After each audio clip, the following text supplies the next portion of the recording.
la dernière fois, nous allons voir apparaître deux notions d'infini.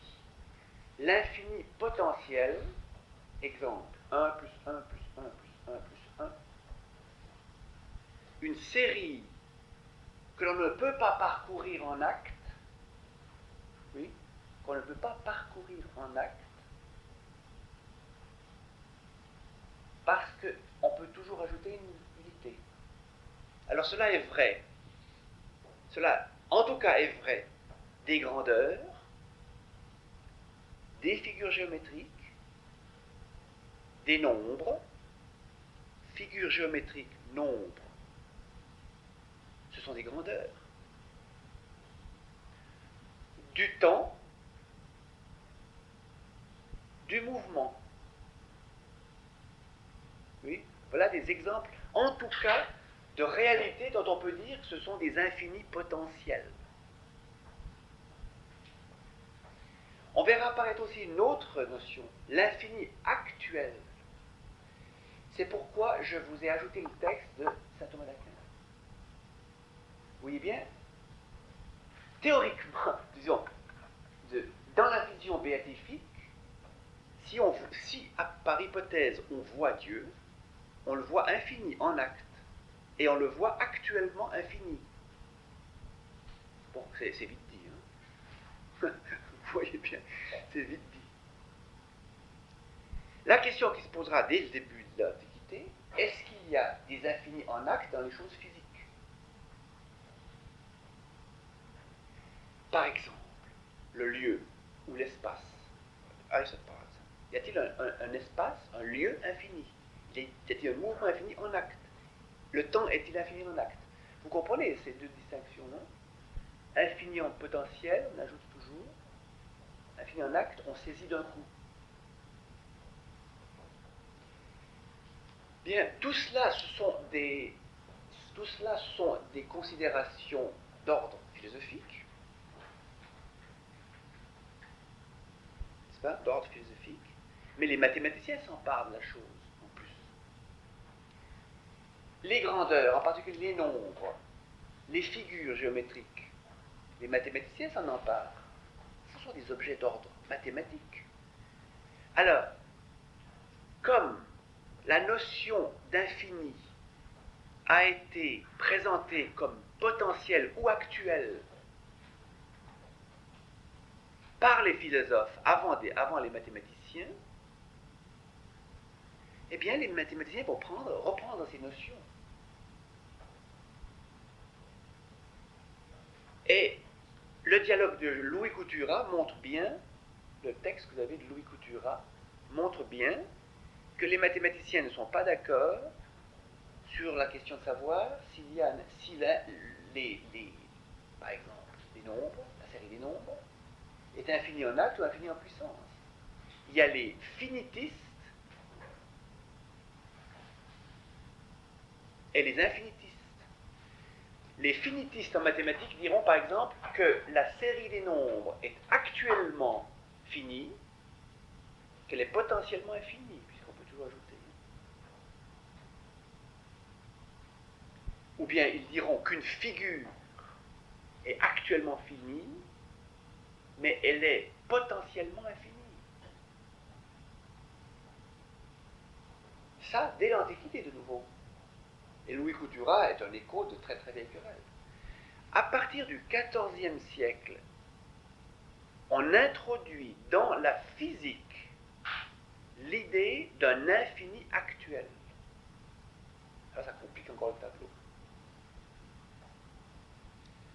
Vous voyez, comme je le complique encore une fois par mon hypothèse personnelle, que je vous donnerai tout à l'heure, à titre personnel, pour que vous réfléchissiez, on a les éléments suivants. 1. Distinction infini potentiel, infini actuel. Les Grecs diront en général, dans les choses physiques, il n'y a que des infinis potentiels, c'est-à-dire des choses finies actuellement auxquelles on peut toujours ajouter un élément ou une grandeur supplémentaire. C'est clair? Les mathématiciens reprennent la question, se posent la question de savoir si si justement la série des nombres est actuelle, est finie actuelle ou infini potentielle. Infini actuellement ou infini potentiellement.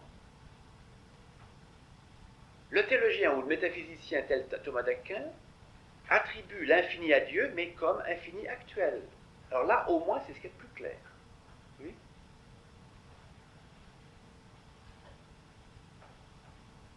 Mais les physiciens du XIVe siècle se posent la question de savoir si dans les choses physiques, on ne peut pas dire qu'il y a de l'infini actuel.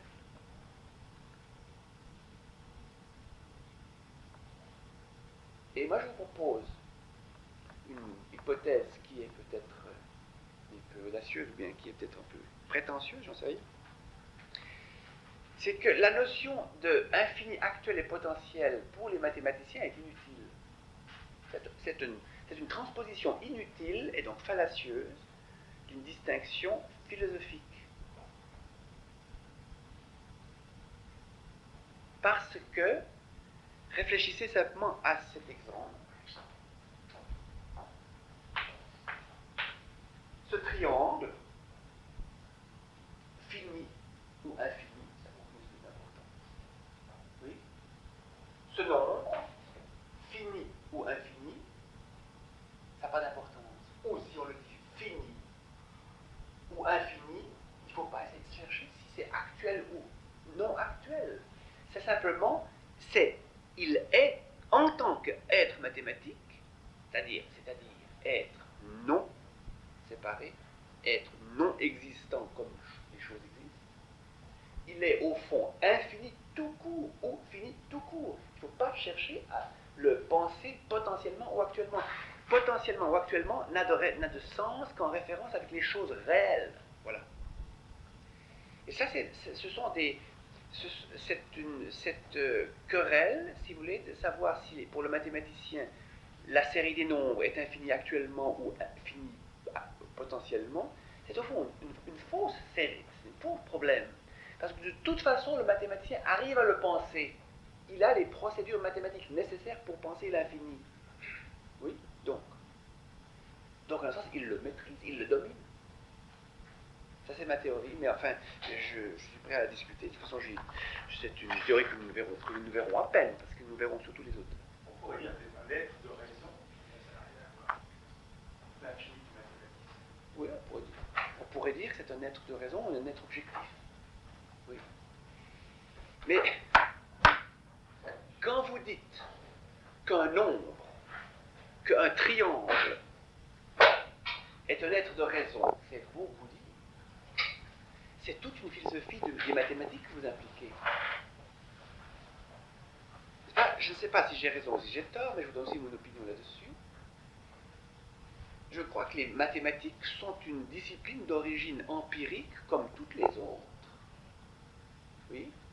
Il n'y a aucune raison que nous ayons, nous, en tant qu'êtres humains, avec un corps physique animal et un esprit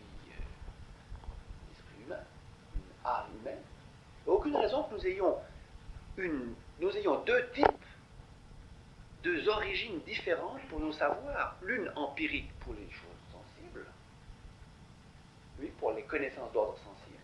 L'autre, quoi, a priori, ou purement constructiviste, oui, pour les notions disons, mathématiques. Alors, que le triangle, que la notion d'infini, que la racine de 2 soit des êtres de raison, moi, ça ne me satisfait pas tout à fait. Ça suppose une philosophie qui n'est pas élucidée. Je crois que toute entité mathématique est d'origine empirique, mais que le procédé de pensée mathématique est tout autre que le procédé de pensée, si vous voulez appeler cela philosophique, que le procédé de pensée non mathématique, pour dire.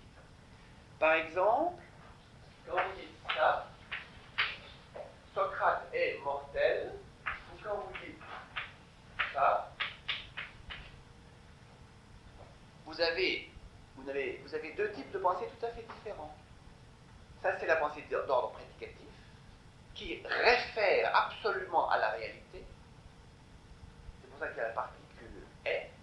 Je sais bien que c'est très controversé, mais par la logique contemporaine, mais je crois que la logique contemporaine n'est pas trop loin dans ce sens. Elle logicise trop. Et 2 et 2 plus k, 2 plus 2 égale 4, ça n'est pas du tout une proposition prédicative, c'est une équation, c'est une égalité, c'est une relation. Ça, c'est une identité, ça, c'est une relation. Une identité dans l'être, c'est une relation dans la quantité. Alors, je dirais un petit peu cela pour expliquer ce que vous avez dit tout à l'heure, ou bien l'expliciter. C'est que c'est évident que le bûcheron qui scie un tronc, il voit un cercle. C'est pas le cercle mathématique, bien sûr. Mais c'est l'origine empirique du cercle. Et au lieu de procéder par abstraction, comme quand je vois Socrate, j'abstrais ou j'induis homme, vous voyez ce que je veux dire? Par analyse. Oui? Au lieu de procéder par analyse abstractive à partir de l'individu concret pour obtenir la notion universelle homme, à partir du cercle au fond du tronc coupé, je procède par idéalisation et passage à la limite. C'est pourquoi je vous ai dit, en parenthèse, qu'en été, on verra le processus de passage à la limite emprunté aux mathématiques par Nicolas de Cuse et appliqué à la métaphysique de l'homme. C'est tout à fait extraordinaire. Oui, c'est un passage à la limite. Parce que c'est un passage à la limite qui fait qu'à la limite, à l'infini, le cercle que vous avez, en gros, grossièrement, dans son quasi-prétexte empirique, est une pure notion mathématique, mais ce n'est pas un être de raison, c'est une réalité idéalisée, c'est pas la même chose. Vous voyez ce que je dis? C'est pas un être de raison. Je vous donne un exemple d'être de raison après. C'est une pure réalité idéalisée à la limite, par passage à la limite ou passage à l'infini. C'est assez difficile à comprendre. Mais cela est vrai pour le cercle, cela est vrai pour le triangle, cela est vrai pour l'1, pour le 2, pour le 3. Et une fois que vous avez ces entités, ces réalités idéalisées, pas idéales, idéalisées, par passage à la limite, alors vous avez la procédure mathématique qui permet de les développer en soi, pas a priori. Vous voyez que ça, j'aime bien travailler ça avec quelqu'un de carré. Parce que finalement, c'est beaucoup trop facile, comme Frege, Husserl et tous ces gens expliquent les mathématiques. C'est ce qu'on voit le mardi. C'est l'essai objectivum. Vous ne pouvez pas venir au mardi, le mardi. Ça, c'est sensationnel. C'est pas sérieux. C'est pas suffisant. Ça ne donne pas l'explication de l'entité mathématique suffisante. Parce qu'elle évite évidemment le pur idéal platonicien, elle évite l'aide de raison, puis elle évite aussi la solution empirique. Bon, bref, c'est à propos de raison, mais ça, c'est un petit peu au-delà. Alors, si vous voulez, ces 4 auteurs, Aristote, Couturat, Saint Thomas, Jean Maire, c'est assez éclectique, vous avouerez.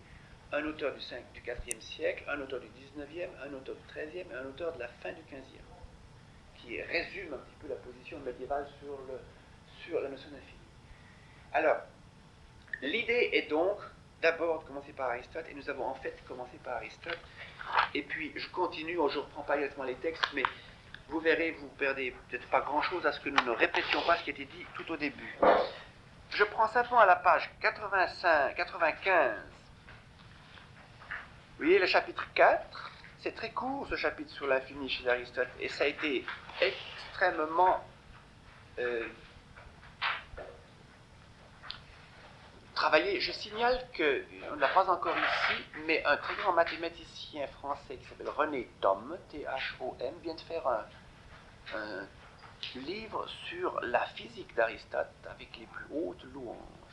C'est tout à fait extraordinaire, préfacé ou postfacé par un jeune thomiste du XXe siècle français. C'est assez rare d'ailleurs, qui est thomiste en langue française. Überhaupt, c'est rare. Mais c'est tout à fait extraordinaire, ça.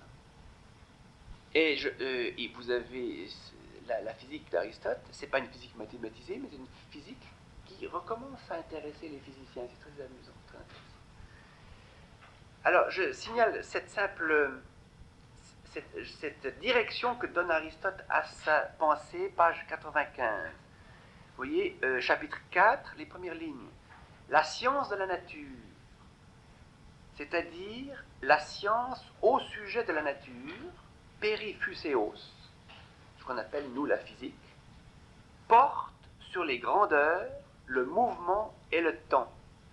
Les grandeurs, comme le nom l'indique, comme le nom l'indique, les grandeurs peuvent être l'étendue du corps, peuvent être le nombre du corps, peut-être les figures géométriques du corps. Il ajoute le mouvement et le temps. Les grandeurs, le mouvement et le temps sont précisément ces choses-là dites infinies. Les grandeurs, l'étendue, le nombre, la figure géométrique, le mouvement et le temps. Voilà les grandes réalités qui vont être dites infinies. Nous avons vu la dernière fois, page 96, la conception de l'infini chez des philosophes antérieurs à Aristote. Page 96, les non-physiciens, retenez de ce premier paragraphe ce qu'il dit de Platon et des pythagoriciens. L'infini est une chose en soi, une chose, le grec dit exactement, si vous savez un peu lire le grec ou personne ici? C'est une chose selon elle-même, kat auto, c'est la première ligne. Hein? Selon elle-même, c'est pas tout à fait en soi. Selon elle-même, difficile à dire un équivalent de ce mot selon, oui, je sais pas comment. Secundum se, selon. Selon soi, l'infini est une chose, est une substance par elle-même. Et elle n'est pas un sumbebekos, un accident. Le grec dit sumbebekos, ce qui veut dire, en latin on dit accident.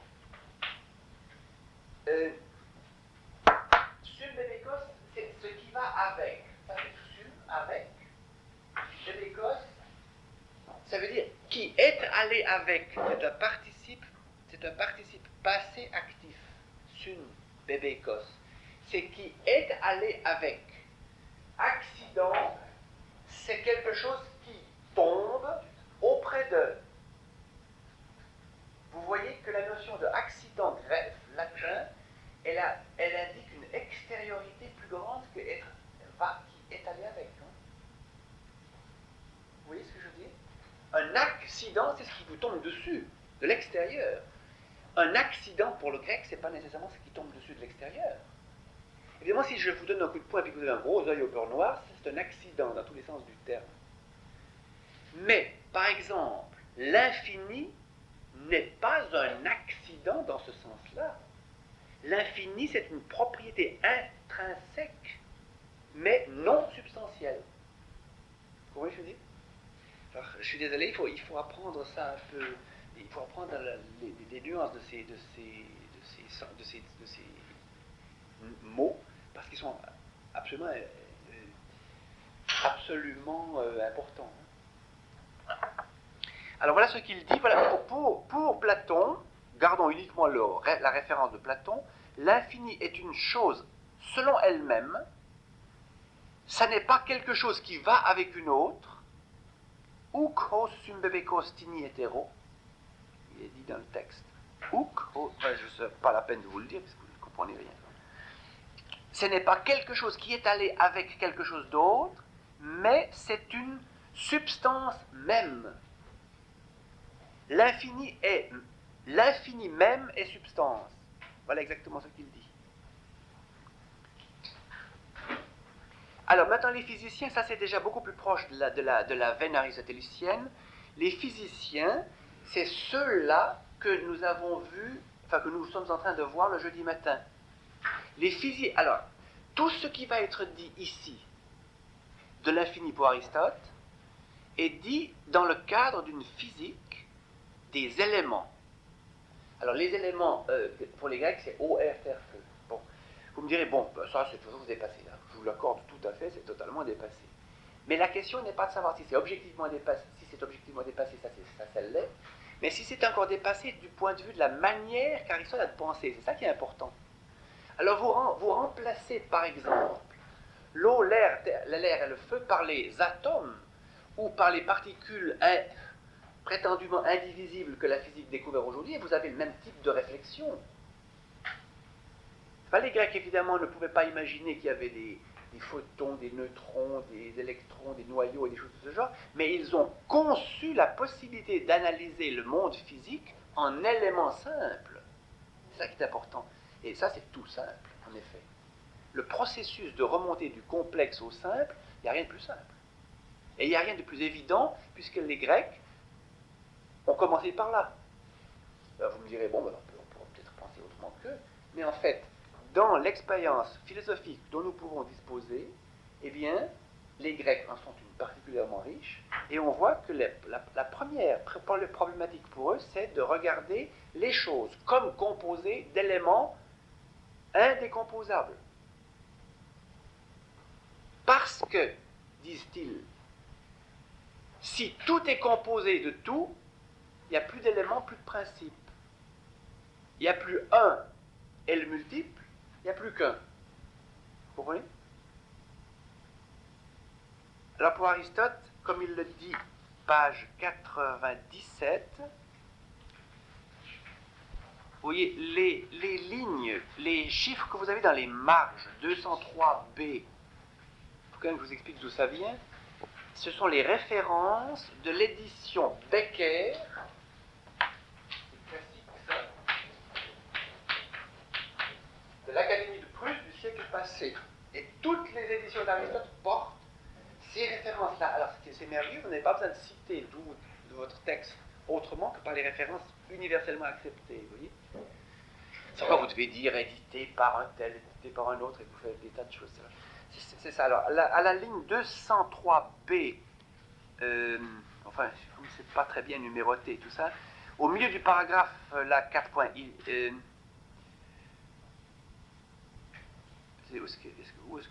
ça. Tout, en effet, vous voyez, vous avez ce petit sous-titre, 4 points où les anciens s'accordent sur l'infini. Juste là, à droite en bas, ce petit coin carré, là, je m'excuse de la manière de citer. Hein. Tout, en effet, est ou principe, ou vient d'un principe.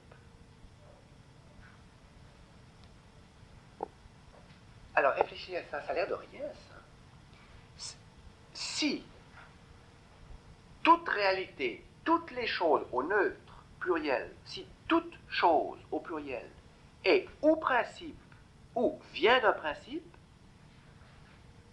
la réalité dans son ensemble est-elle une ou au moins deux?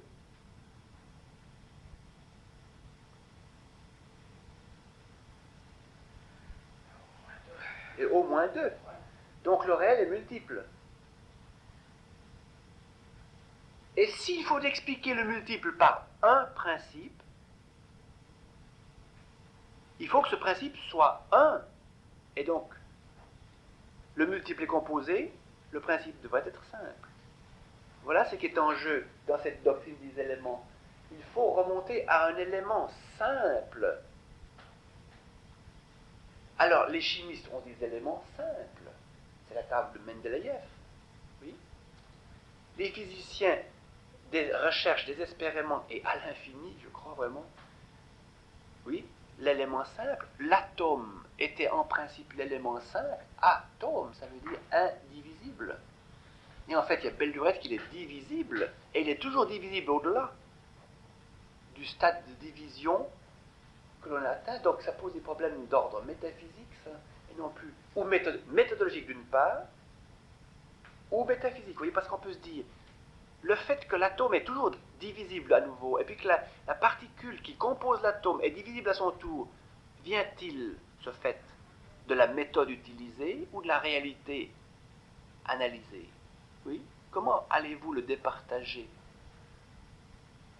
J'avais parlé jeudi passé du credo du physicien.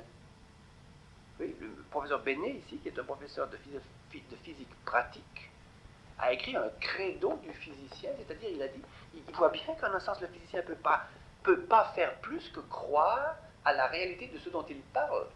Parce que d'autres physiciens pensent simplement que les réalités dont il parle sont des produits de sa méthode. Alors l'esprit, en tout cas l'esprit, la manière que nous avons de penser exige que les éléments soient simples. Et s'il y a un infini, il doit être simple. Oui. Or, l'infini potentiel, il est simple ou il n'est pas simple? Il n'est pas simple. L'infini divin, il est simple. En tout cas, chez Saint-Thomas d'Aquin, l'infini divin, il est simple. Le premier attribut de Dieu, c'est le simple. C'est la simplicitas. Tandis que le Dieu de Hegel, est-ce qu'il est simple? Le Dieu infini de Hegel, il est simple? Peut-être ça vous dit une référence qui vous dit rien du tout. Il n'est pas simple parce qu'il est tout. Tout, au pluriel. Panta. Oui. Alors, les physiciens, eux, considèrent sous l'infini, c'est la ligne 16, 203A16, page 96. Les physiciens mettent sous l'infini une autre nature qu'une substance, comme Platon ou les pythagoriciens, prise dans ce qu'on nomme les éléments, comme l'eau, l'air, la terre, le feu, les 4 éléments, ou leur intermédiaire, ou ce qui vient entre deux. Laissons les intermédiaires. Les intermédiaires, ils ne sont jamais purs. Hein. Vous comprenez, vous êtes bien d'accord. Hein. Un intermédiaire n'est jamais pur. Alors laissons les intermédiaires, ça complique. Alors, deux physiciens retiennent particulièrement l'attention d'Aristote, et j'en retiendrai moi-même, pour le besoin de la cause, surtout un, c'est Anaxagore, qui dit ceci: il y a un infini parce que tout est partie de tout, c'est-à-dire tout est composé de tout. Alors, je me dis qu'il faut insister là-dessus, parce que c'est vrai, c'est une vision des choses qui a beau être du 5e siècle avant Jésus-Christ, elle est exactement la vision des choses qu'on donne aujourd'hui de la cosmologie, ou que les grandes cosmologies, celles, je pense surtout à Reed, je vais souvent parler de Reed, mais d'autres aussi. Tout compose tout. Alors, c'est facile de comprendre, de dire que par exemple, il y a de l'eau, il y a de l'air, la terre et du feu. Et puis ces 4 éléments composent tout, selon une certaine proportion. Oui. Le chimiste, il comprend ça à sa manière, c'est-à-dire il y a les éléments chimiques, l'oxygène, l'hydrogène, le soufre, le fer, c'est pur, oui, c'est un élément, le fer, c'est pur. Enfin, toute espèce de natrium, le sodium, le phosphore, tout ça sont des éléments purs. Et tout est composé de ces éléments d'ordre chimique. Le physicien, il comprend encore bien ce que cela signifie que tout est composé de parties élémentaires, parce qu'il dit, il y a des atomes. Par exemple, l'atome d'hydrogène, à ce site particulier, il y a un seul électron autour du noyau. L'uranium, il y en a 235 autour du noyau. Alors on comprend, tout est composé d'éléments nettement, enfin autant que possible, déterminés. Vous comprenez ce que je veux dire? Ça, c'est compréhensible. C'est le processus de pensée que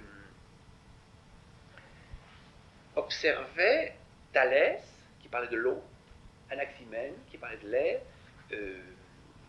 Héraclite, qui parlait du feu, et de manière générale, les Grecs, qui parlaient de l'eau, de l'air, de la terre et du feu. Oui. C'est le même processus de pensée. Toutes les choses sont composées d'éléments déterminés, ou en tout cas déterminables. Alors ça, c'est une manière de penser assez facile. Mais quand vous dites « toutes les choses sont composées de toutes les choses », dit Anaxagore, oui, c'est-à-dire que tout est composé de tout, donc tout est partie de tout. Donc, la conclusion, c'est celle que Aristote tirera, page 99, 204, 20.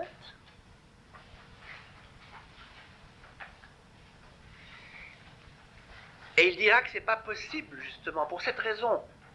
L'infini ne peut exister comme être en acte et comme substance ou principe, car une quelconque de ces parties prises à part sera infinie si on peut la partager. Si Anaxagore a raison, si on peut dire tout compose tout, et réciproquement, oui, tout compose tout, réciproquement, tout est partie de tout.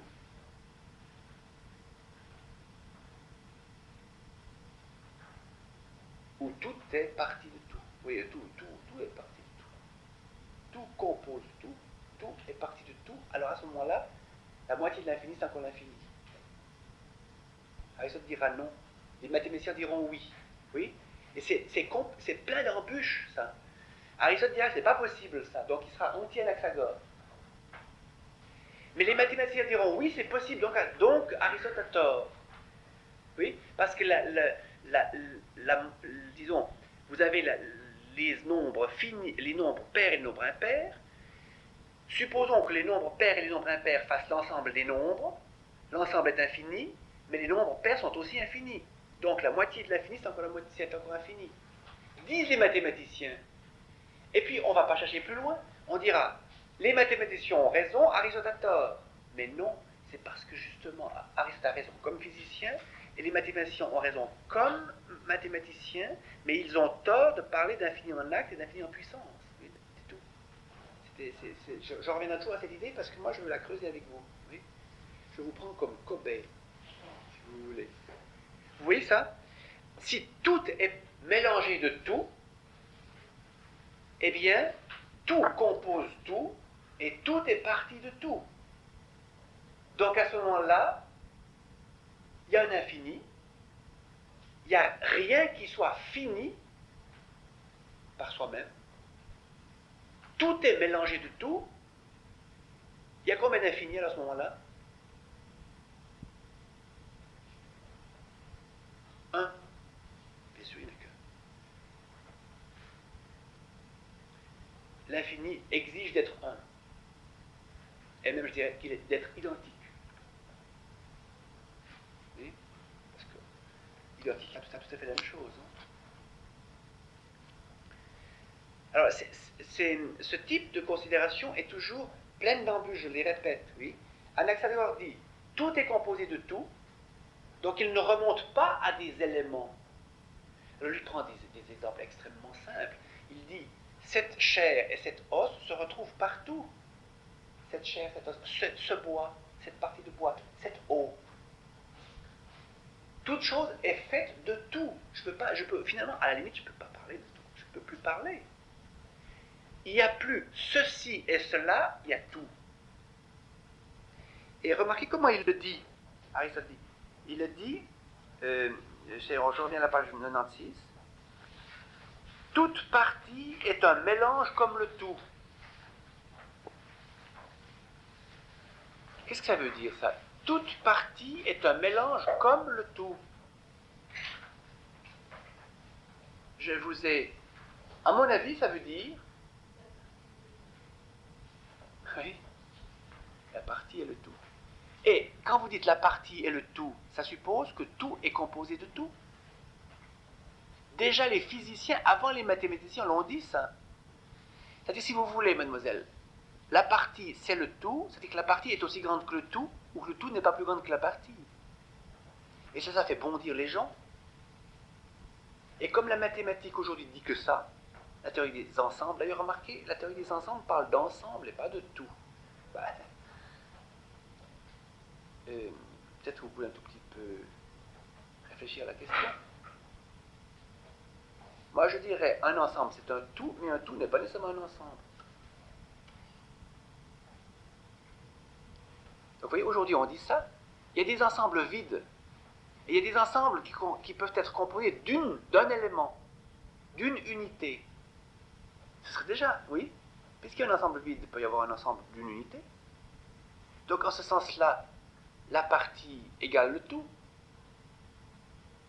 Et toute la procédure de la mathématique des ensembles et de la logique formelle qui s'en réclame dira donc Aristote qui comprend rien à rien, parce qu'il dit lui que la partie est plus petite que le tout. Moi, je dis que non. L'un et l'autre ont raison, mais dans des perspectives d'intelligibilité différentes. Oui. Oui. Alors, vous avez tout à fait bien dit, toute partie est un mélange. Comme le tout c'est un mélange des parties, mais la partie étant un mélange elle aussi, est-ce qu'elle est immélangeable par elle-même? Non. Donc tout est mélangé de tout. Donc tout est parti de tout. On tourne. On tourne en rond. Non, on ne tourne pas en rond, on dit toujours la même chose. Bien. Alors je passe, là c'est ce que nous avons vu la dernière fois. Et maintenant, on prend la page 97 et j'espère qu'on pourra aborder le chapitre 5 parce que c'est là que ça commence à devenir tout à fait intéressant. Page 203b, 3. Donc, avant de quitter ça, rappelez-vous la position des présocratiques type Thalès, Anaximène, qu'il ne cite pas ici, mais ceux qui disent que toutes les choses sont composées de quelques éléments. Oui. Et puis la position d'Anaxagore, toute chose est composée de tout. Et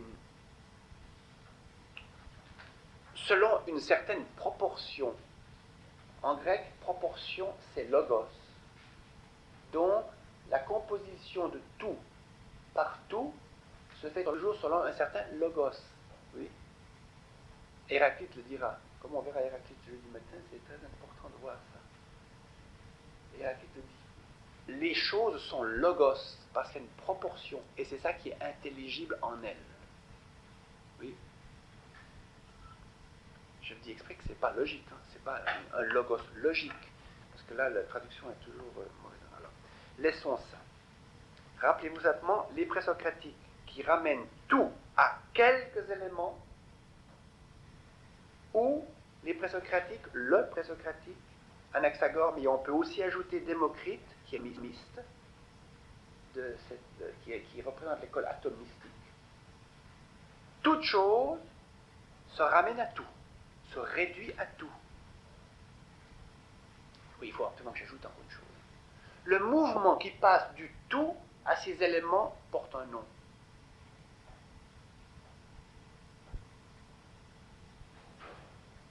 C'est le même. Quoi? Non, pour la connaissance. Le mouvement qui passe du tout aux éléments. Ça s'appelle l'analyse. L'analyse. Oui. Ou je dirais, de notre terme, vous considérez les éléments sont les causes composantes du tout. Le passage de l'effet à la cause s'appelle, pour la pensée, induction, oui, induction ou bien explication. Expliquer une chose. Expliquer. Analyser. Analyser, ça veut dire dissoudre luo, luain, lysis, dissoudre, oui, solvere, solutio. En remontant vers le haut, ana, lucis. Donc, c'est l'induction vers le premier. L'élément, il est premier par rapport au tout. Si tout compose tout, tout est principe de tout, il n'y a plus d'analyse. Et ces philosophies devraient être normalement de quel ordre? Quoi? De l'un, métaphysiquement, et au point de vue critique, quelle devrait être? Oui, alors là c'est un grand nom, mais intuitive. Elle devrait être vision. Vous comprenez ce que je veux dire? Plus analyse. Vous comprenez ces rapports-là ou bien? Ça, c'est des questions de vocabulaire. Hein. Le passage pour la pensée qui connaît du tout à ses éléments composants, c'est l'analyse. Si on regarde ce passage en tant que il est passage de l'effet à la cause, une induction ou une explication. Alors, vous voyez, vous appliquez ces notions, vous appliquez ces notions au cas d'Anaxagore où tout compose tout.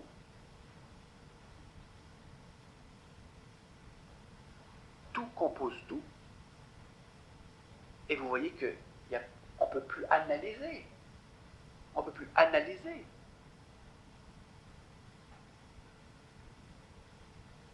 Ce sont des métaphysiques de l'un, ça. Sans majuscule. Et alors, c'est extraordinairement contemporain parce que ce tout qui compose tout, ça suppose, comme dit Aristote, page 96,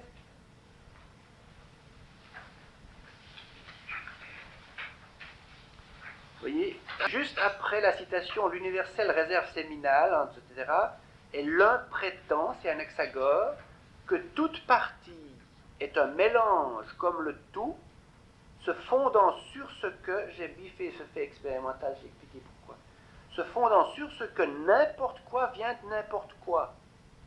C'est-à-dire, mettez tout à la place, tout vient de tout. Car c'est apparemment pour cela qu'il soutient que tout est confondu à un moment.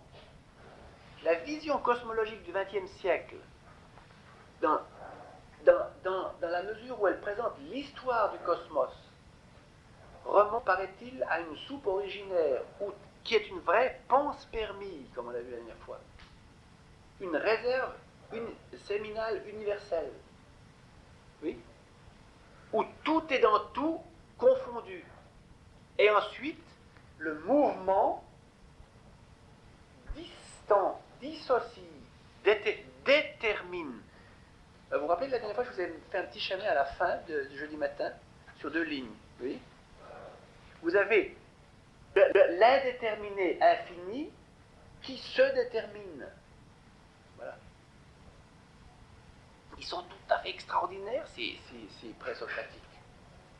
C'est les maîtres du temps moderne, c'est quand même extraordinaire, parce que quand je vous dis que la soupe originaire se distend et s'organise, se dissocie et s'organise, Empédocle l'avait déjà prévu, enfin l'avait déjà dit, montre aussi que l'un, le tout, ou tout est tout, se dissocie en cosmos. Cosmos en ordre. Cosmos, ça veut dire d'abord ordre et beauté. C'est pour ça qu'on parle de cosmétique. Ça, c'est un petit aspect, un aspect secondaire. Hein. Cosmos, c'est vraiment l'ordre. L'ordre dit unité de multiples. Si tout est composé de tout, on ne voit pas encore l'ordre.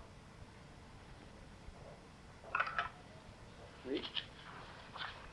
Voilà, c'est ce que je voulais ajouter. Alors, rappelez-vous ça. Hein. Les présocratiques, tous les éléments, le pas à l'autre, l'analyse, ou l'explication, ou l'induction. Hein.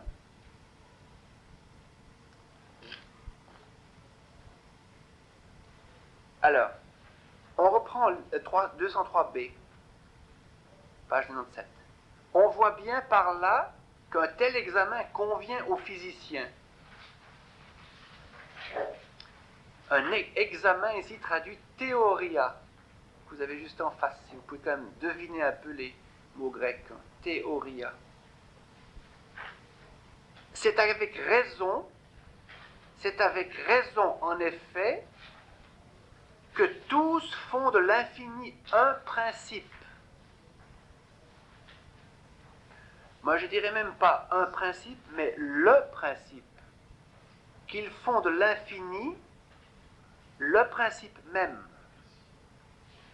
En effet, disent-ils, ces physiciens, oui, le principe, ne soyez pas effrayés par ce mot. Principe, ça veut dire premier, tout simplement. Si le tout est composé de parties, qu'est-ce qui est premier, le tout ou les parties?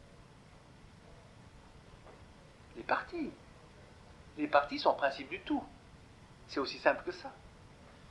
Oui, parce que là, après, on parle de principe, même pas majuscule, et alors ça devient des idoles. Alors que principe, ça veut dire simplement premier. le père et la mère sont premiers par rapport à l'enfant, en ce sens-là. Le père et la mère ne sont pas premiers par rapport à l'enfant en tant qu'ils sont tous des êtres humains. Vous voyez? On est toujours principe de quelque chose selon un certain point de vue. Il n'y a que Dieu qui soit principe absolument. Oui? Comment est-ce que je veux dire là? On est toujours principe ou premier de quelque chose selon un certain point de vue. Il n'y a pas de chose physique, il n'y a pas de chose couramment dite, chose, qui soit principe absolument d'une autre. Et je vous donne ça. Le père et la mère sont principe de l'enfant en tant qu'enfant, ils ne sont pas principe de l'enfant en tant qu'être humain. Parce qu'en tant qu'être humain, c'est une autre perspective. Vous voyez? Alors, c'est avec raison aussi que tous font de l'infini le principe, ou un principe, si vous voulez. En effet, il est impossible qu'il existe en vain, ni qu'il ait une autre puissance, valeur traduite, puis dynamisme, une autre puissance que celle de principe. Tout, en effet,